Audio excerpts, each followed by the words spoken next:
Kita seringkali membayangkan Alkitab ini sebagai suatu lukisan abad pertengahan, di mana orang-orang yang ada di dalamnya tidak bergerak dan sikap mereka pada umumnya sangatlah datar dan rata. Saudara pendengar, berjumpa lagi dengan saya, Oti Priambodo, dalam program Jalan 66. Senang sekali karena bisa mempersembahkan program yang memberikan pengetahuan Alkitabiah dan menyuguhkan kepada kita jalan keselamatan. Perjalanan pembelajaran kitab suci akan kita lanjutkan kembali dalam kitab Korintus. Dan hari ini kita akan memperhatikan surat pertama Rasul Paulus kepada jemaat Korintus, yaitu pasal yang keempat, yang membahas tentang sikap para pemimpin dan sikap orang Kristen. Pak Yohanes akan memberikan tema, yaitu menyombongkan diri. Saudara, jika ada tempat yang indah di mana keangkuhan dan kesombongan tidak mendapat tempat, inilah kumpulan orang beriman. Gampang sekali untuk berkata gereja memiliki masalah. Dan sekarang, masalah yang sulit adalah bagaimana mulai mengakui adanya masalah dalam diri kita masing-masing. Mari kita akan berjelajah bersama-sama dengan Rasul Paulus.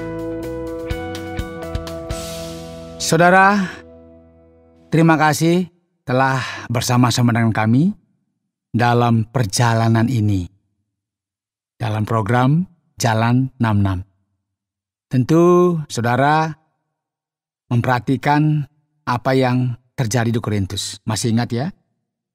Yang merupakan keadaan yang sangat rumit. Gereja ini telah kehilangan arah. Mereka benar-benar terhilang dan tidak memahami apa itu hubungan Kristen dan perjamuan kudus. Jadi mereka menderita dengan adanya perpecahan yang jelas sekali dituliskan di dalam kitab Korintus ini. Bahkan mereka dikatakan memiliki sifat yang kanak-kanak, seperti yang dituliskan dalam pasal yang ketiga. Dan sekarang, ketidakmampuan dan kurangnya pengetahuan akan doktrin ini telah sampai kepada klimaksnya pada pasal 4 ini. Mereka bahkan tidak memahami apa yang dimaksudkan dengan melayani Allah dan apa artinya menjadi seorang pemimpin. Mereka tidak memahami siapakah Rasul Paulus. Jadi, Paulus mulai mengajar saudara-saudara yang ada di semenanjung Yunani, secara khusus di Korintus ini. Dan firman Tuhan menuliskan seperti ini.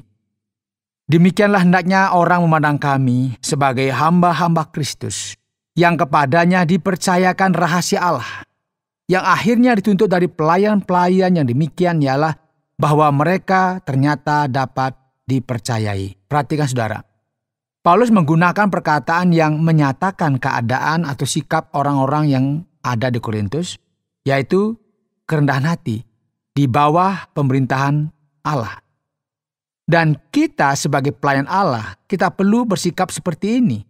Sebagai seorang pelayan yang menerima perintah Allah, kita harus mentaatinya dengan mengikuti Allah dan Yesus sebagaimana seharusnya. Dan apa yang diharapkan dari seorang yang melakukan hal ini, mereka harus didapati setia dan mampu sepenuhnya untuk mengikuti perintah dan menerima orientasi yang diberikan kepada orang tersebut. Bagiku sedikit sekali artinya entahkah aku dihakimi oleh kamu atau oleh suatu pengadilan manusia. Malahan diriku sendiri pun tidak kuhakimi. Sebab memang aku tidak sadar akan sesuatu. Tetapi bukan karena itulah aku dibenarkan. Dia yang menghakimi aku ialah Tuhan. Karena itu janganlah menghakimi sebelum waktunya, yaitu sebelum Tuhan datang. Ia akan menerangi juga apa yang tersembunyi dalam kegelapan. Dan ia akan memperlihatkan apa yang direncanakan di dalam hati. Maka tiap-tiap orang akan menerima pujian dari Allah. Saudara, pelayanan Paulus disalah mengerti dan disalahpahami. Oleh sebab itu Paulus akan mengatakan dengan jelas bahwa ia berada dalam sebuah posisi di mana kepadanya dipercayakan pelayanan Allah. Atau misteri yang Allah telah percayakan kepadanya. Dan ia harus setia terhadap hal tersebut. Nah, jika setiap orang menghakimi Paulus dengan tidak adil, maka Paulus perlu menjelaskan dirinya di hadapan sikap yang sombong dan arogan seperti ini. Menarik ya bagi kita perhatikan. Karena banyak orang yang bergabung dalam pekerjaan Allah membayangkan bahwa setiap orang pasti akan menyukai mereka. Dan berpikir bahwa mereka ini merupakan orang yang luar biasa, orang yang hebat. Ya, mereka akan disanjung-sanjung karena melakukan sesuatu yang baik. Karena mereka dianggap melakukan semuanya dengan ketulusan dan penuh dedikasi. Namun ingat, seringkali ketidakmampuan, rasa cemburu, kesombongan, dan salah arah yang terjadi dengan beberapa orang akan mengakibatkan oposisi, yaitu kritik yang melukai orang-orang yang melayani Allah dengan ketulusan hati. Namun ini bukanlah suatu yang baru, saudara. Perhatikan firman Tuhan, saudara-saudara. Kata-kata ini aku kenakan pada diriku sendiri dan pada Apolos. Karena kamu, supaya dari teladan kamu belajar apakah arti ungkapan. Jangan melampaui yang ada tertulis. Supaya jangan ada di antara kamu yang menyombongkan diri dengan jalan mengutamakan yang satu daripada yang lain. Sebab siapakah yang menganggap engkau begitu penting? Dan apakah yang engkau punyai yang tidak engkau terima? Dan jika engkau memang menerimanya, mengapakah engkau memegahkan diri seolah-olah engkau tidak menerimanya? Saudara, perhatikan. Paulus menekankan sekali lagi bahaya kesombongan dan penilaian yang salah terhadap orang lain. Di sini Paulus membuat sebuah referensi yang khusus yang perlu mendapat perhatian kita. Janganlah melampaui apa yang tertulis. Ini berasal dari rabi-rabi zaman dahulu ya. Berdasarkan apa yang dikatakan Paulus ini, maka saudara, kita perlu memperhatikan firman Tuhan. Dan cara pandang kita perlu untuk dibentuk oleh firman Tuhan. Ketika kita berdebat misalnya atau membahas segala sesuatu di dalam kumpulan orang percaya di gereja gitu ya, parameter dan panduan yang kita miliki harus berdasarkan pada firman Tuhan. Dan firman Tuhan akan berlanjut, saudara. Dan Paulus juga akan berurusan dengan kesombongan yang dimiliki oleh orang-orang yang ada di Korintus, yang menganggap dirinya lebih utama daripada yang lain. Dan Paulus berbicara kepada mereka dengan sebuah nada yang ironis. Dan ini sangat khas dalam bagian ini, dalam konteks yang kita lihat dan gambarkan di sini pasal 4 dari kitab Korintus ini. Kamu telah kenyang, kamu telah menjadi kaya, tanpa kami, kamu telah menjadi raja. Alangkah baiknya kalau benar demikian, bahwa kamu telah menjadi raja, sehingga kami pun turut menjadi raja dengan kamu. Sebab menurut pendapatku, Allah memberikan kepada kami para rasul tempat yang paling rendah, sama seperti orang-orang yang telah dijatuhi hukuman mati. Sebab kami telah menjadi tontonan bagi dunia, bagi malaikat-malaikat, dan bagi manusia. Jika pertanyaannya adalah mengenai kesombongan, mengenai siapa yang akan memimpin, siapa yang berkuasa, siapakah pemimpin dalam situasi ini? Kamu sudah kehilangan arah. Kamu tidak mengerti apa itu Injil dan apa arti dari melayani Allah. Mengapa kalian mempersoalkan dan saling berebut kekuasaan untuk sesuatu? Ini merupakan sesuatu yang tidak masuk akal. Dan sekarang apa yang terjadi dengan para rasul? Mereka yang dikirim secara khusus dan ada sebuah referensi yang spesifik mengenai kelompok kerasulan ini. Dan apa posisi mereka? Perhatikan saudara, mereka lah yang dianggap paling hina. Bagai seseorang yang dijatuhi hukum mati dan menjadi tontonan bagi banyak orang, sebagaimana yang terjadi seringkali dalam gereja mula-mula. Kami bodoh oleh karena Kristus. Demikian ditulis ayat 10, tetapi kamu arif dalam Kristus. Mari kita perhatikan. Sebuah ironi yang terjadi yang dikatakan oleh Rasul Paulus yang bertujuan untuk mendidik dalam bagian ini. Kami lemah tetapi kami kuat. Kamu mulia tetapi kami hina. Sampai saat ini kami lapar, haus, telanjang, dipukul, dan hidup mengembara. Kami melakukan pekerjaan tangan yang berat. Dan saudara, tidak perlu diragukan lagi bahwa Paulus membuat sebuah referensi yang jelas mengenai pekerjaannya. Masih ingat sebagai apa? Ya, pembuat tenda. Dan ia tentu juga akan mengingat perjalanan misinya ketika ada dalam sebuah keadaan yang membutuhkan. Dan ini merupakan sesuatu yang penting dan berguna. Kalau kami dimaki, terlepas dari semua masalah ini, firman Tuhan kemudian akan berkata, kami memberkati. Kalau kami dianiaya, Kami sabar. Kalau kami difitnah, kami tetap menjawab dengan ramah. Kami telah menjadi sama dengan sampah dunia, sama dengan kotoran dari segala sesuatu sampai pada saat ini. Mungkin banyak dari antara kita berpikir bahwa kita penting. Kita lebih spesial dari orang lain dalam konteks pelayanan. Namun ini merupakan sesuatu yang tidak masuk akal. Hal ini tidak boleh terjadi, saudara. Paulus menggugurkan segala kesombongan untuk pemenuhan hasrat pribadi semacam ini. Paulus kemudian berkata, dan hampir dalam bagian akhir dari pasal ini, hal ini kutuliskan bukan untuk memalukan kamu. Paulus membuat ini semakin jelas bahwa tujuannya bukanlah sesuatu yang buruk, tetapi untuk menegur kamu sebagai anak-anakku yang kukasihi. Sebab sekalipun kamu mempunyai beribu-ribu pendidik dalam Kristus, kamu tidak mempunyai banyak bapa. Karena akulah yang dalam Kristus Yesus telah menjadi bapamu oleh Injil yang kuberitakan kepada kamu. Saudara, perhatikan, Paulus sangat keras. Dia sangat ironis. Paulus sering kali bertindak keras kepada mereka. Namun pada saat yang bersamaan, ia menunjukkan kasih dan ketulusannya yang sedemikian luar biasa. Dan ini semua kita bisa lihat ketika ia berkata, Aku adalah Bapak rohanimu. Akulah yang mulai memberitakan Injil kepadamu. Jadi apa yang terjadi denganmu saat ini? Sebab itu aku menasihatkan, turutilah teladanku. Justru itulah sebabnya aku mengirimkan kepadamu Timotius yang adalah anakku yang kekasih dan yang setia dalam Tuhan. Ia akan memperingatkan kamu akan hidup yang kuturuti dalam Kristus, seperti yang kuajarkan di mana-mana dalam setiap jemaat. Saudara, Timotius merupakan anak rohani dari Paulus, seorang murid yang dikirimkan untuk menolong orang Kristen yang baru saja memulai perjalanan mereka dalam kehidupan Kristen. Dan sekarang kita perlu mengingat bahwa gereja ini terbentuk dalam perjalanan misi Paulus yang kedua. Dan pada saat ini juga, kita memperhatikan apa yang terjadi 3-4 tahun kemudian dalam perjalanan misi Paulus yang ketiga. Paulus ingin menolong gereja ini yang memang benar membutuhkan bimbingan. Tetapi ada beberapa orang yang menjadi sombong, karena mereka menyangka bahwa aku tidak akan datang lagi kepadamu.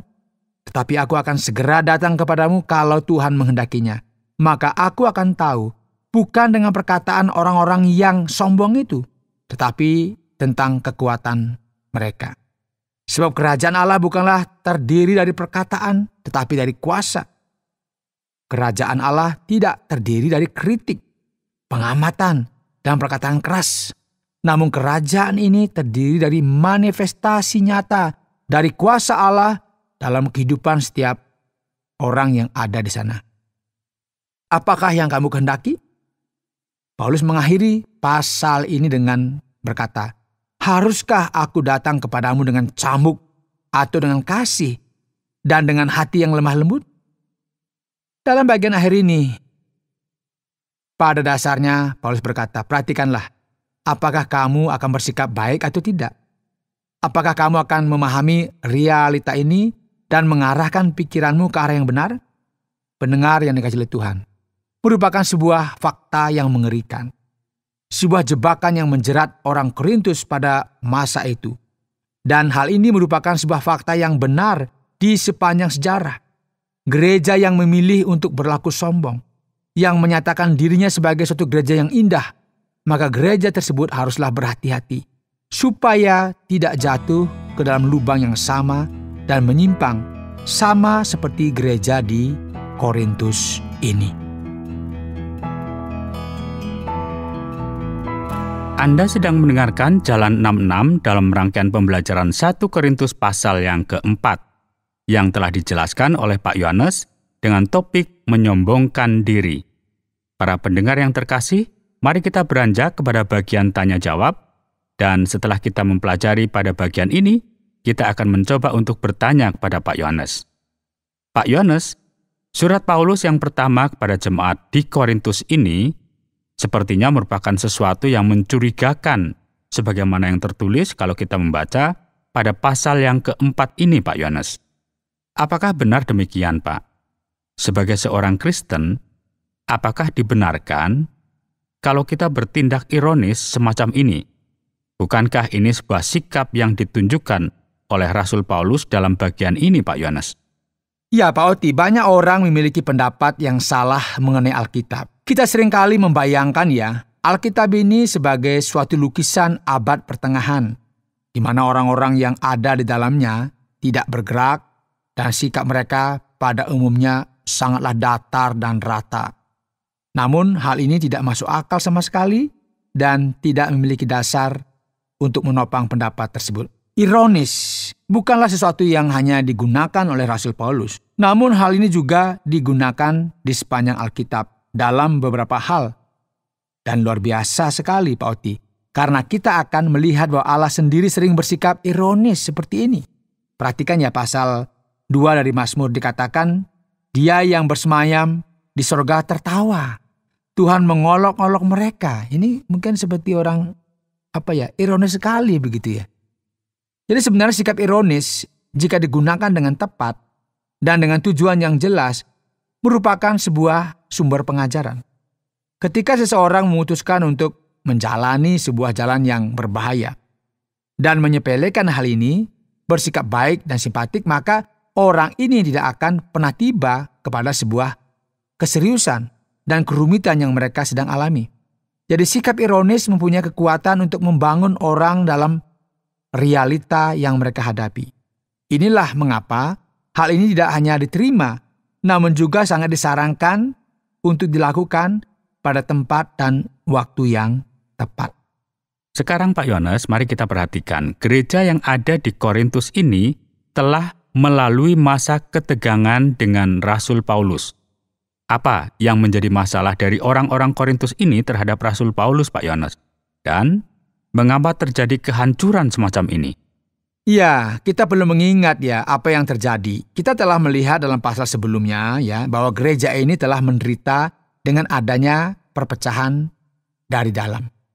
Sebagaimana yang kita telah baca dalam surat ini dan juga dalam kitab Kisah Para Rasul, kita bisa menemukan bahwa Apolos juga telah berada di Korintus dan dalam beberapa hal ia bekerja juga di gereja ini. Dan kurangnya kedewasaan dari orang-orang Kristen yang ada di sini, sehingga ketika mereka melihat pemimpin-pemimpin yang ada seperti Apolos, Paulus, bahkan Petrus, hal ini kemudian menyebabkan jemaat terpecah-pecah ke dalam beberapa kelompok yang mengatasnamakan para pemimpin ini. Dan Paulus sudah pernah pergi ke gereja ini, namun sekarang ia berada jauh dari jemaat ini. Jadi kelompok-kelompok yang tergabung dalam golongan Apolos ataupun golongan Kristus, mereka meremehkan Paulus dan mengkritik dia. Jadi sekarang kita tidak bisa percaya kepada saya 100%. Namun berdasarkan segala sesuatu yang kita lihat di sini, hal ini memberikan indikasi bahwa Paulus bukanlah seseorang yang menarik jika kita lihat secara fisik. Nah, terjemahan dalam gereja kuno mengatakan bahwa ia merupakan seseorang yang pendek, dengan alis yang tebal, dan tidak memiliki paras yang menarik ataupun menawan. Jadi Paulus akhirnya dikritik secara berlebihan, dan semua ini dikarenakan oleh ketidakdewasaan mereka, dan oleh karena hal ini terjadilah kekacauan dan perpecahan. Dan Paulus yang mendirikan gereja ini, perintisnya begitu ya, yang memberitakan Injil pertama kali kepada mereka, menuliskan hal ini kepada anak-anaknya yang ia kasih dengan berkata, "Anak-anakku, apa yang terjadi? Marilah kembali ke jalan yang lurus, karena kalian ini sudah terlalu serong." Jadi dengan hal ini, kita bisa memahami dengan lebih baik mengapa ini terjadi sebagaimana yang kita ikuti pada bagian ini. Pak Yohanes, saya mencoba untuk membayangkan siapa kira-kira yang ingin menjadi pendeta dari gereja yang seperti ini ya Pak Yohanes. Lantas apakah mungkin untuk kita menerima sebuah gereja yang penuh dengan problematika yang semacam ini? Apakah ini terdiri dari orang-orang Kristen yang benar? Apa yang sebenarnya terjadi di sini Pak Yohanes? Iya, ini tentu sangat menarik Pak Oti. Terkadang kita percaya bahwa kita menjadi orang Kristen yang benar. Kita harus menjadi sempurna yang tidak pernah melakukan sesuatu yang salah. Atau setidaknya tidak ada hal-hal yang secara literal dikategorikan benar-benar salah. Ada stereotip atas apa yang dimaksudkan sebagai orang Kristen yang sempurna. Beberapa orang bahkan mencoba untuk menghindar dan tidak mau berurusan apa-apa dengan gereja atau orang-orang tertentu. Mengapa? Karena mereka tidak mau terkontaminasi dengan saudara-saudara yang rendah dan jahat ini. Namun ini tidak benar sebenarnya. Paulus sendiri bahkan berkata, orang-orang ini sudah terlalu jauh. Mereka sebenarnya belum bertobat atau belum diselamatkan. Mereka hanya berpura-pura saja, namun sebenarnya bukan itulah aslinya mereka. Namun yang menarik adalah bahwa Paulus tidak mengatakan hal ini. Ia memanggil mereka dengan sebutan saudara, anak, dan ia berharap supaya Allah lah yang mengubah kehidupan mereka. Ketika seseorang menjadi percaya, kita perlu melihat di sisi manakah mereka. Dan kita masih akan belajar bersama di sini mengenai posisi manakah mereka berada sekarang. Dan kita akan belajar juga bahwa ini merupakan sebuah proses pertumbuhan dan proses pengudusan. Jadi setiap orang Kristen perlu belajar untuk memiliki sebuah toleransi dan memahami bahwa Allah dengan kasih karunia dan anugerahnya akan bekerja dalam kehidupan orang, campur tangan, menolong mereka. Luar biasa sekali, saudara. Jika kita memperhatikan gereja ini dengan segala masalah yang mereka alami, dan pada saat yang bersamaan, baik Allah maupun Paulus ataupun setiap orang yang ada di gereja mula-mula datang kepada kita dan berkata, menyerahlah, gereja ini kacau dan terhilang. Ingatlah, tidak ada seorang pun yang terhilang di dalam pandangan Allah. Dalam kacamata pemahaman kasih karunia dalam Injil. Itu harus kita pahami dengan baik. Baiklah Pak Yohanes. Sekarang saya mencoba untuk melihat pada bagian ini telah terjadi konfrontasi yang begitu sengit antara Paulus dan jemaat yang ada di Korintus. Dan sekarang, bagian yang paling parah adalah karena perkataan Paulus yang agak keras. Mari kita perhatikan pada ayat yang ke-13, Pak Yohanes. Paulus berbicara mengenai sampah dari dunia ini. Nah, bukankah ini merupakan sesuatu yang rendah dan kompleks, Pak Yohanes? Ya, Pak Oti, tentu terjadi sebuah konflik antara dia dan jemaat yang ada di Korintus. Dan segala sesuatunya akan berlanjut. Sepertinya ia sendiri ada dalam sebuah konflik dengan dirinya sendiri karena ia menuliskan deskripsi yang negatif mengenai hal ini. Ia berkata bahwa mereka ini seperti sampah dunia dan kotoran dari segala sesuatu. Jadi mari kita memahami ini apa yang dikatakan oleh Paulus. Ia telah menggunakan kata-kata yang ironis. Dan di sini ia bahkan menggunakan kata-kata yang lebih keras. Para penerjemah mungkin berpikir bahwa ini merupakan sebuah perkataan yang hiperbola. Atau dalam kata lain ini sudah berlebihan. Namun apa yang ia coba untuk sampaikan di sini adalah bahwa orang-orang ini berpikir terlalu tinggi mengenai dirinya sendiri. Mereka berpikir bahwa menjadi seorang pemimpin Kristen berarti mereka bisa mendominasi dan menjadi sombong. Kemudian ia berkata, apakah kalian tidak bisa berhenti sejenak dan memperhatikan? Tidakkah kalian bisa melihat bahwa gereja-gereja Tuhan sedang teraniaya?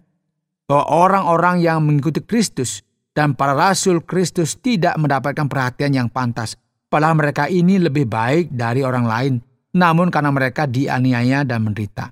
Ini bukanlah sesuatu yang rendah dan rumit. Ini merupakan sebuah pernyataan dari penderitaan yang mereka alami atas penganiayaan dan intoleransi yang mengiringi pemimpin Kristen.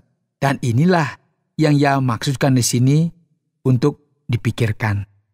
Sekarang Pak Yohanes, bagi para pendengar yang telah mendengarkan kita dengan seksama, bolehkah Bapak sampaikan sedikit lagi supaya kami bisa memahami atau lebih memahami akan bagian ini? Skenario sejarah yang terjadi di sini, apakah ini akan membantu kita untuk memahami bagian ini lebih baik, Pak Yohanes? Sempurna, Pak Oti. Tepat sekali apa yang Anda sampaikan itu. Jadi sekarang mari kita memahami apa yang terjadi. Paulus melakukan perjalanan misinya yang pertama, dan di awal pelayanannya ia mengunjungi kota ini. Perjalanan ini berakhir pada tahun 48, dan setelah itu dari tahun 49 sampai 52 Paulus pergi ke Korintus untuk mengenal kota tersebut dan di sana ia memberitakan Injil dan mendirikan gereja baru. Setelah itu dalam perjalanan misinya yang ketiga ia pergi ke Efesus dan dari sana ia mengirimkan surat ini setelah ia mendengar masalah-masalah yang terjadi dalam jemaat ini. Dan akhirnya kita bisa mengetahui bahwa di dalam Kisah Rasul pasal 20, dalam perjalanan misinya yang ketiga, Paulus kembali ke sana dan mencoba untuk menyelesaikan permasalahan yang terjadi di dalam jemaat Korintus. Jadi latar belakang sejarah inilah tentu akan menolong kita untuk memahami bahwa gereja ini dan seluruh komunitas yang ada di dalamnya memerlukan pengajaran dan bimbingan. Baiklah Pak Yones, terima kasih banyak untuk penjelasan yang sudah disampaikan. Dan sampai di sini dulu untuk pelajaran kita hari ini. Pak Yones akan memberikan kepada kita kesimpulan akhir sebelum kita berpisah. Pendengar yang setia dalam program Jalan 66, kita telah mempelajari bersama Kitab Korintus pertama pasal yang keempat. Dan gereja ini begitu bangganya menyatakan bahwa mereka adalah jemaat dari gereja yang terdapat di Korintus. Ada banyak sekali kesalahpahaman dan kesalahan dalam mengartikan sesuatu di dalam gereja yang tidak mengerti pesan dari Injil atau perjamuan kudus.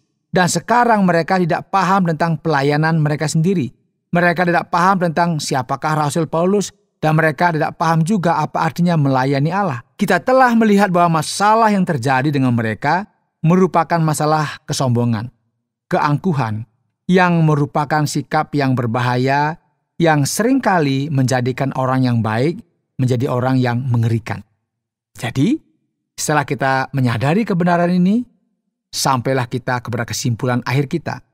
Setiap orang yang memilih untuk menjalani kehidupannya dengan kesombongan, dengan hati yang keras, akhirnya akan dicela. Saudara pendengar, karena waktu yang tidak memungkinkan, kita akhiri program Jalan 66 kali ini. Kami menantikan Anda untuk tetap mengikuti pelajaran berikut dalam lanjutan pembelajaran Alkitab yang memberikan pelajaran menyeluruh tentang firman Tuhan.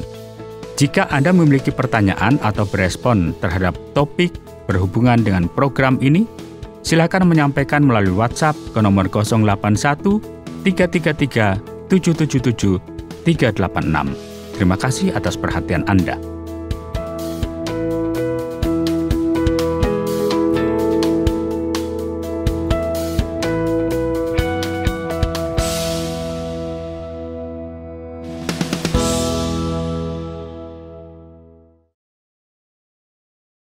Terima kasih Anda sudah mengikuti program kami. Jika Anda diberkati, jangan lupa like, komen, dan share supaya Anda tidak ketinggalan setiap program terbaru kami. Jangan lupa juga untuk subscribe channelnya dan nyalakan loncengnya. Jika Anda ingin mendukung pelayanan kami, bisa melalui rekening kami berikut ini atau menghubungi kami di sini.